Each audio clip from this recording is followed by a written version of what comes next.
하나님 말씀은 구약성경 잠언 29장 22절 23절 말씀입니다.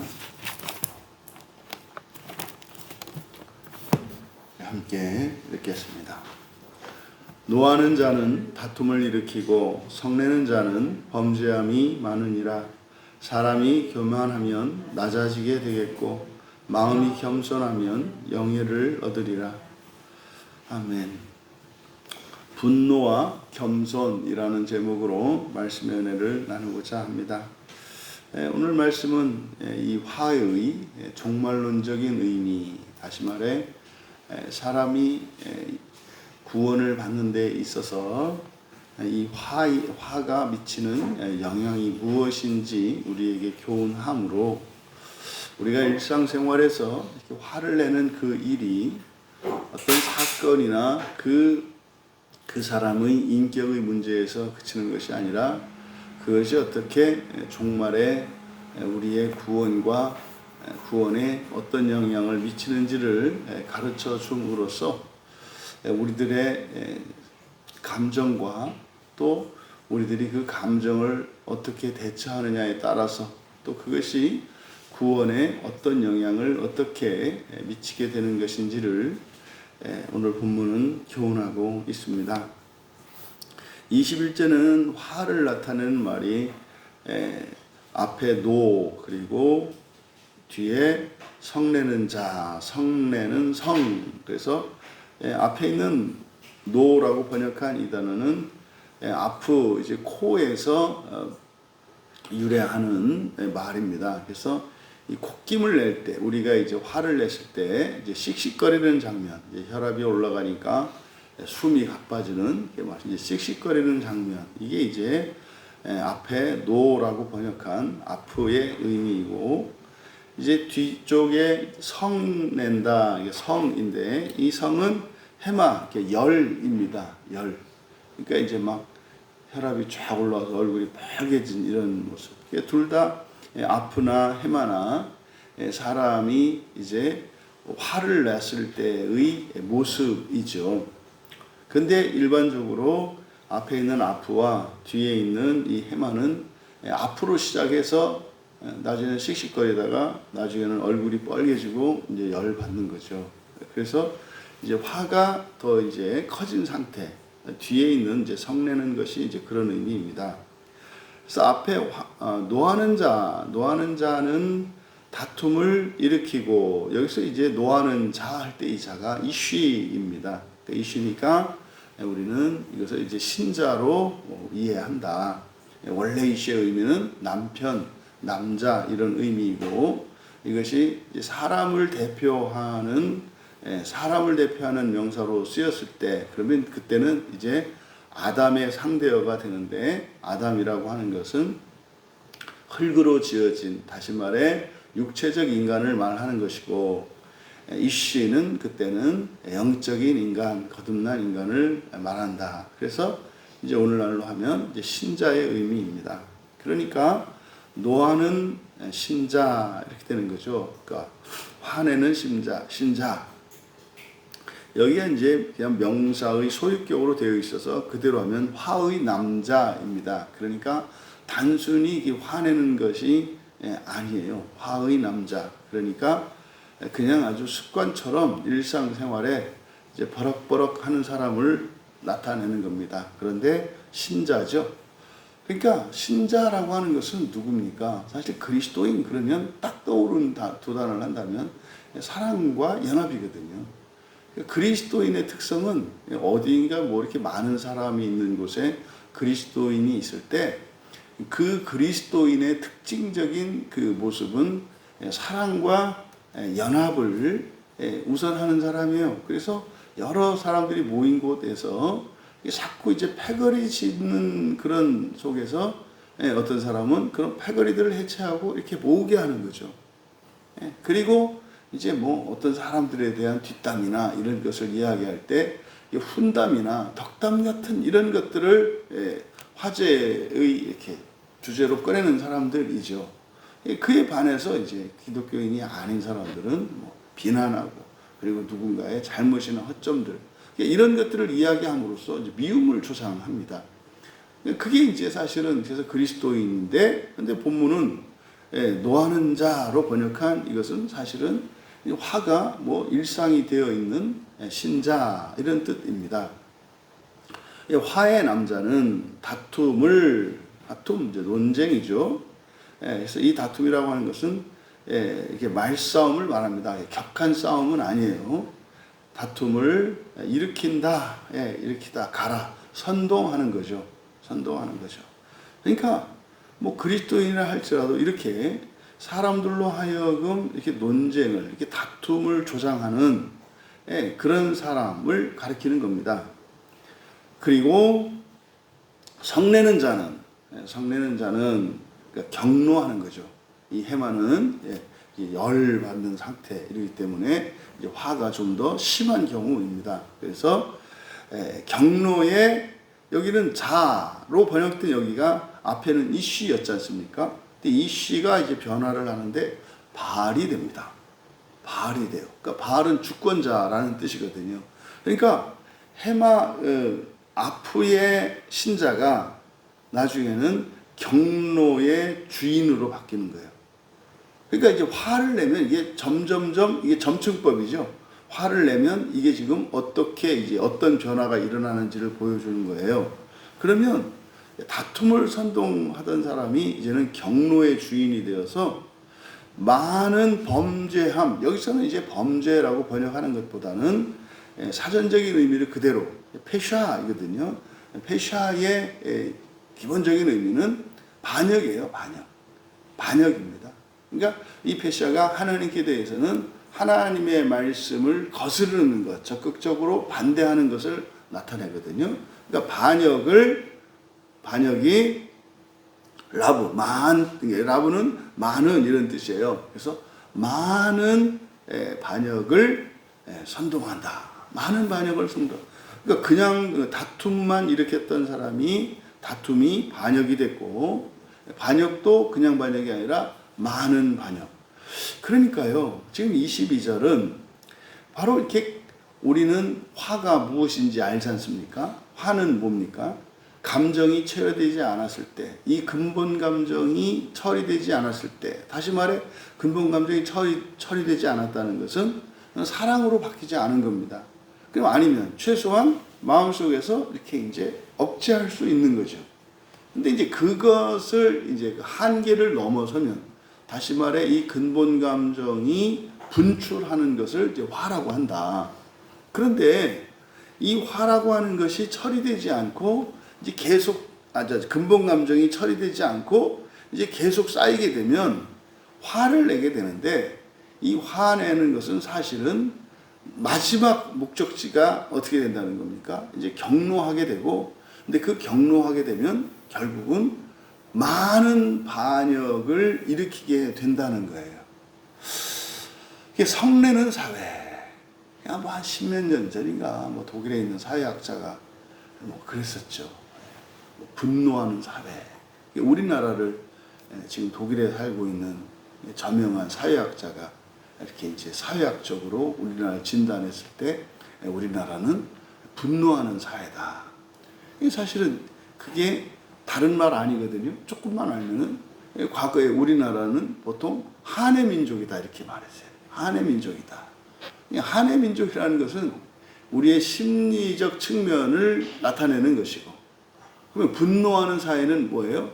그것은 우리의 외부적인, 우리의 행동적인 측면을, 사실은 그것은 동전의 양면과 같은 거예요. 한이 있다라고 하는 것은 뭡니까? 근본 감정이 쌓여 있는 거거든요. 그러면은 분노하는 건 뭐겠습니까? 그거에 당연히 결과되어지는 양태이거든요. 그러니까 한을 품은 것이나 분노하는 것이나 사실은 그것은 내면의 일과 바깥으로 드러나는 일상을 규정한 거거든요. 그러니까 이제 그게 바로 이제 성경에서 가르쳐주는 이 기준을 따라 보면은 우리나라가 변하지 않고 있다는 거죠.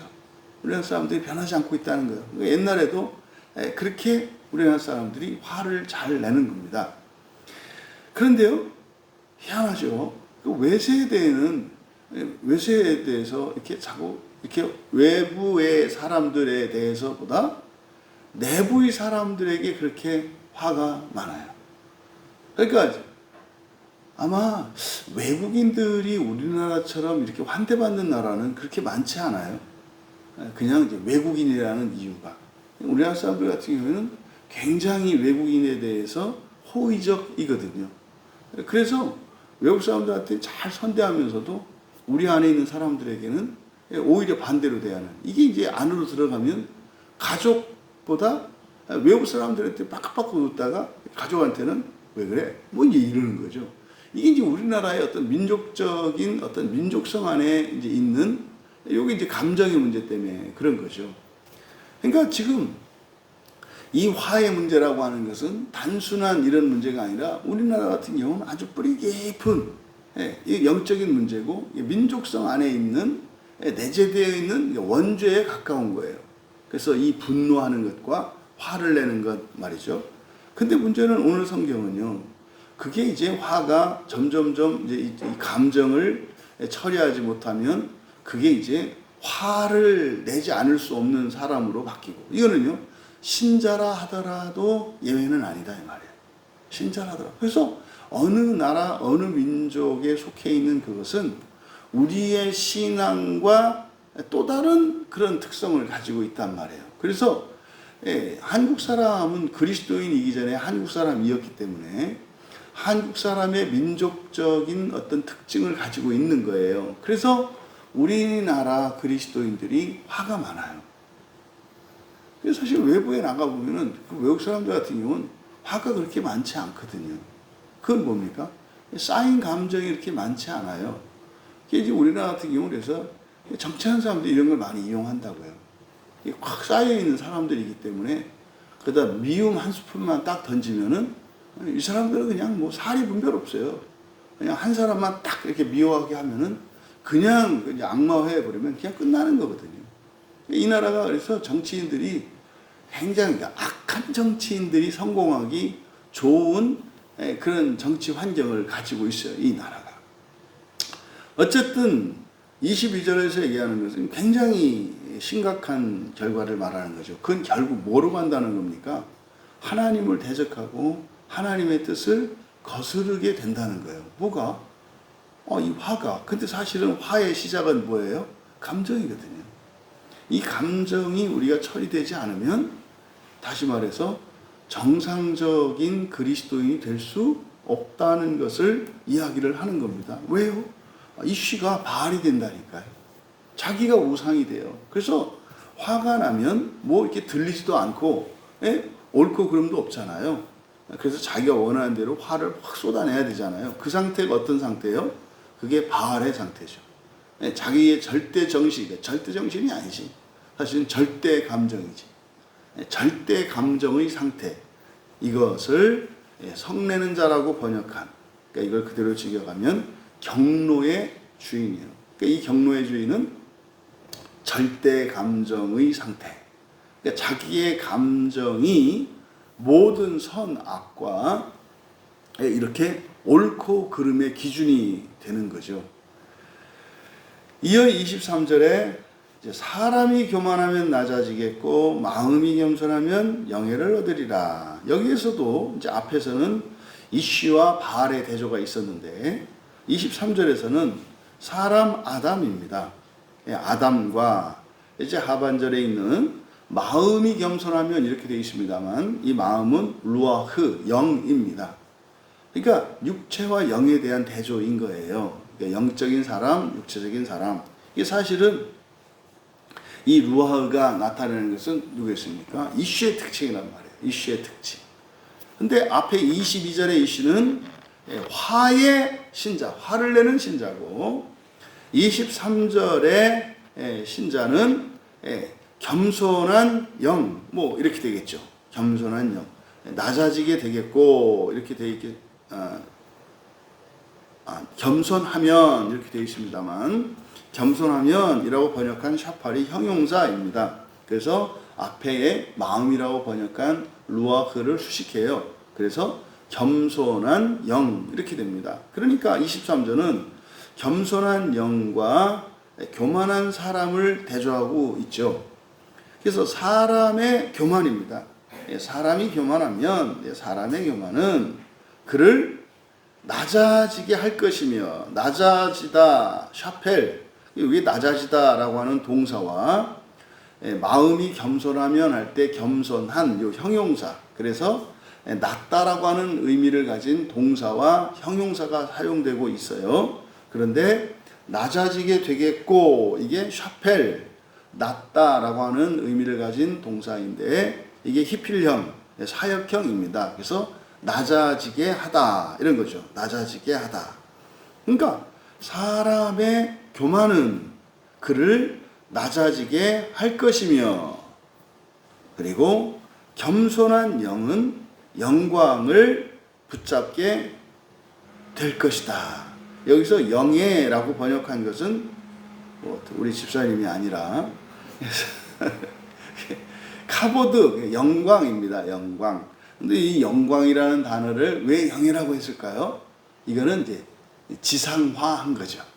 영광이라는 말은 그 다른 무엇과도 바꿀 수 없죠. 그렇죠?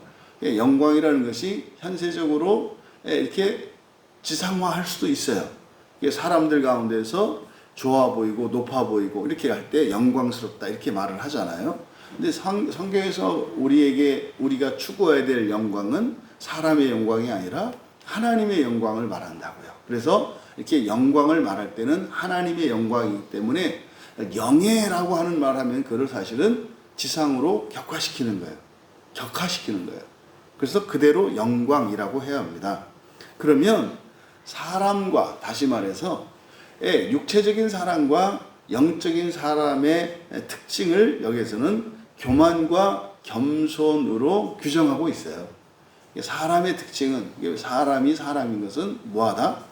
교만하면 사람 되는 거다. 그래서 사람이 사람인 이유는 교만하기 때문이다. 이렇게 얘기를 하는 거고, 그리고 영적인 사람은, 그리고 거듭난 사람은 그 거듭남이라고 하는 것이 현상적으로 볼 때는 뭐하다는 거예요? 겸손하다는 거예요. 그래서 거듭난 사람과 거듭나지 않은 사람의 차이가 겸손이라는 것이고, 겸손과 교만이라는 거예요. 그러면 사람의 교만이 그를 낮아지게 한다. 이거는 사실 성경에 있는 많은 기사들이 이 내용을 이야기하죠. 대표적으로 이제 바벨탑을 쌓았던 사건, 그 바벨탑을 쌓았던 사건이 자신의 힘으로 하늘에 닿으려고, 이게 이제 오늘날 우리들로 말하면 신학적으로는 공로주의 같은 거죠. 공로주의. 우리가 스스로 하나님께 다다르려고 하는.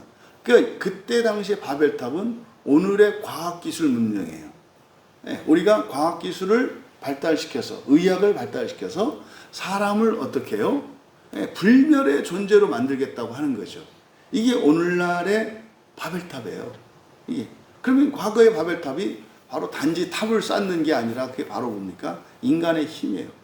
인간의 지식과 지혜와 힘으로 하나님에 이를 수 있다. 단지 뭐 호기심이 있어서 하나님 집에 좀 한번 들어가 보고 싶다. 이런 개념이 아니라 뭐예요? 우리가 그렇게 되겠다라고 하는 의지입니다. 이거는 역사적으로 끊임없이 반복되는 일이에요. 이게 이제 세계사적으로, 역사적으로는 이런 바벨탑 사건과 같은 것이 계속 있었죠. 이게 이제 왕조 때에는 다윗의 인구조사 아닙니까? 이 다윗의 통치의 그 마지막이 비극적으로 끝나는 게 바로 이 부분이에요. 끝에 가면 교만해져요. 끝에 가면. 그러니까 한없이 낮았던 자를 하나님이 높이신다니까요. 그래서 우리가 하나님은 높이시는 일을 하는데 우리는 어떻게 해야 된다? 낮아져야 된다. 낮아져야 된다. 수수히 누누이 말씀드리지 않습니까? 그리스도인이 되면 누구나 이거 다 경험하게 돼 있어요. 누구나 다. 하나님은 계속 높이시거든요. 여러 가지 점에서 막 높이신다. 그럼 마지막에 가면 거기 이제 시험이 나와요. 그게 이제 교만의 시험인 거죠. 그럼 여러분, 결국 하나님이 어떻게 하셨습니까? 바벨탑 때 언어를 혼잡게 해서 흩으셨잖아요. 역사는 그렇게 반복이 돼요. 그렇게 반복이 돼요.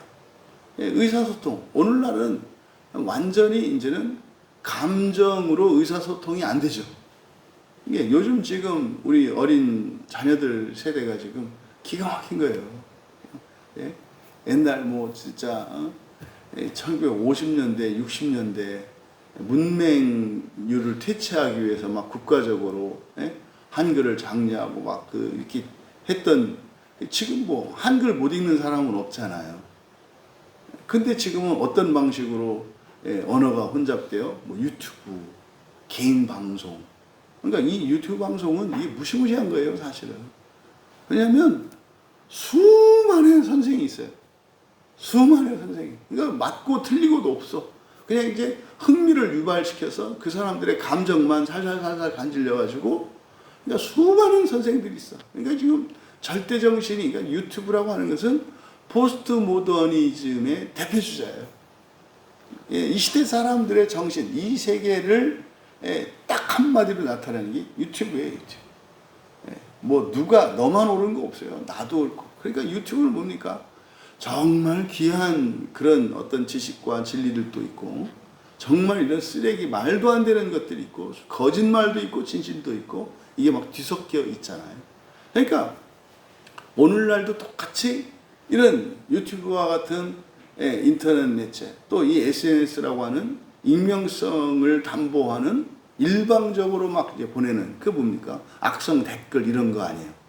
이게 사실은 마치 바벨탑이 있을 때 하나님이 언어를 혼잡케 하셔서 흩으셨던 그런 상황과 저는 이제 방불한 상황이다 이렇게 보여요. 그러니까 사람들이 거기다가 이제 오늘날 사람들은 이제 감정까지 완전히 그냥 마음 꽉 찬 상태라서 그냥 머리카락 하나 같은 어떤 사건만 딱 얹어줘도 그걸로 뭐 이렇게 화를 낼 수 있는. 근데 지금 여기서 우리의 관심의 대상은 신자들이란 말이에요. 신자들 자체가 이렇게 화를 내는 사람들이 되어 버렸어요.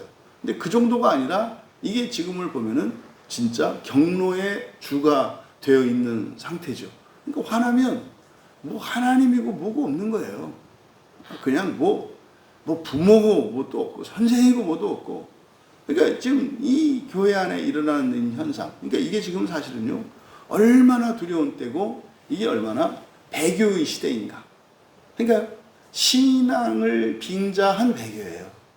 그러니까 멀쩡히 자신이 그리스도라 하고 그리스도인이라 하고 또 그런 이런 형식적인 외식적이고 형식적인 이런 신앙생활은 있지만 사실은 이미 내면은 자기를 우상화하여 우상을 섬기고 있는 자들이 모여 있는 곳이 교회가 되어 버렸다 이 말이에요. 그러면 이게 그러면은요 다 자기가 하나님이에요. 자기가 하나님이니 그 사람들은 어떻게 돼요? 교만하게 된다 이 말이에요. 그러니까 결국 사람이 교만하면이라고 번역한 이 사람의 교만. 신자도 아담이잖아요. 아담은 사람 전체를 나타내는 말이고 이쉬라고 하는 것은 그 안에서 거듭난 사람들을 나타내잖아요. 그러니까 근데 사람의 특성을 교만으로 봤다고요. 근데요 경로하면 그 사람 자체가 바알이 되니까 뭐한 사람이 돼요? 교만한 사람이 되는 거예요. 화는 교만한 사람이 되게 하고 교만한 사람은 하나님을 반역하게 된다 이 말이에요. 그러면 신자임에도 불구하고 그가 그냥 신자성은 가리워지고 사람성만, 그러니까 아담과 같이 되는 거죠. 그냥. 그런데 그렇게 하면 어떻게 한다? 그것이 낮아지게 할 것이다. 그래서 이제 성경의 역사적 사실들을 통해서 하나님이 낮추시죠. 높이시던 하나님이 낮추시죠. 그러니까요, 하나님이 누구를 높이는가 보세요. 주님, 저는 죄인입니다. 주님, 저 죽게 되었습니다. 어떻게 하면 좋아요? 아, 그래. 내가 도와주마. 일어나라. 높이신다고요. 하나님이 높이셨는데도 정말 하나님의 은혜로 이렇게 됐지만 저는 한결같이 죄인입니다. 저는 이 죄인이라고 할 때 어떻게 해요? 이렇게 자기 비하하고 뭐 이렇게 감상에 젖으면 안 돼요. 우리의 목표가 하나님일 때의 죄인이어야 합니다. 사람을 기준으로 죄인입니다. 그거는 기도하지 말고 반성하고 고칠 일이에요. 아니 자기 인격의 문제를 자기가 회개하고 고쳐야 될 일이지. 기도는 어떻게 돼요?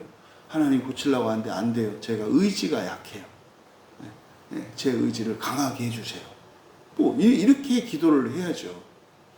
그래서 이 겸손과 교만의 문제라고 하는 것은 화로부터 시작되어서 결국 마지막은 우리의 신앙의 문제, 결국 종말론적으로는 구원과 이게 직결된다라는 것을 가르쳐줘요. 그래서요, 여기서 겸손하면 영광을 얻을 것이다. 영광이 뭐예요? 부활이에요. 사람이 영광을 얻는 게 부활하는 거예요. 그럼 영광이 뭡니까? 하나님의 영광이고 하나님의 형상만 있는 것이 아니라 하나님의 형상인 사람이 이제는 사실은 우리의 안에 있는 본질, 다시 우리의 신성으로 충만케 되어지는 거. 그럼 어떻게 해요? 빛이 난다니까요, 사람이. 그래서 결국은 어떤 육체, 어떤 옷을 입더라도 내면에 있는 신성에서 나오는 빛이 빛을 가리지를 못해요. 그래서 그냥 빛이 뚫고 나오니까 빛의 사람, 빛의 몸이 되는 거죠. 여러분, 지금 이 상태에서도 우리가 신성으로 충만하다면 이 몸의 색깔 이런 거 안 보여요. 빛으로만 보인다 이 말이죠. 그래서 바로 이 겸손한 영, 그러니까 신자라 할지라도 겸손하지 않으면 하나님의 영광에 이를 수 없다는 겁니다. 교만하면 오히려 우리의 신앙으로 우리가 거듭나서 하나님을 향해 살아가는 사람이 되었지만 예수님을 믿지 않는 사람과 별반 다를 바 없이 된다는 거예요. 그래서 예수님께서도 마태복음 23장 12절에서 말씀하셨잖아요. 자기를 자기를 높이는 자는 낮아질 거고 낮추는 자는 높여질 거다. 이거는 진리예요. 절대 진리예요. 절대 진리. 그러니까 우리가 항상 뭐 교만이라고 하는 것이 적극적인 교만이 있고 이렇게 소극적인 교만이 있잖아요. 나는 문제없다. 이게 이미 교만의 시작이거든요. 근데 오늘 성경은요, 이 교만의 시작이 어디라고 이야기합니까? 감정을 다스리지 못해서 여기서 교만이 시작된다는 거예요. 그 사람의 능력이나 무엇이 아니라 감정을 그냥 야생마와 같이 내버려 두면 이 근본 감정이 거짓 감정으로 막 새끼치고 기하급수로 막 늘어나는 이게 사실은 바로 배교의 시작이고 교만의 시작이라고 말하는 거예요. 그래서 사실은 우리들이 교만의 반대말이 겸손이 아닌 거예요. 교만의 반대말이에요. 이게 바로 이 겸손의 반대말은 화인 거예요. 화. 분노인 거예요. 그러니까 거드름 피우는 어떤 행식이나 이게 아니라 사실은 뭡니까? 화가 교만과 같은 것이다. 그래서 화의 반대는 겸손이에요. 그래서 우리 주변에 누군가가 이렇게 버럭버럭 화를 달래는 사람들, 이 사람들이 이제 거짓 감정으로 충만한 사람들 아닙니까? 근데 이 사람들은요, 절대 자기가 교만하다는 생각 안 해요. 그 사람들은요, 반대로 느낍니다. 열등감이 있어요, 그 사람들은. 화를 내는 사람들은. 근데 열등감이나 교만이나 그것은 똑같은 거거든요. 사실은. 교만한 거나 열등감이나 똑같은 거예요. 그게 이제 거의 막 수치심으로, 이 수치심이 거짓 감정인 수치심이 꽉 찬 사람들. 이 사람들이 사실은 화를 내죠. 물론 두려움이나 외로움이나 미움도 다 화를 냅니다. 근데 일반적으로 이 교만과 관련했을 때 사람들에게 있는 그 교만과 관련된 이 근본 감정은 수치심인 거죠.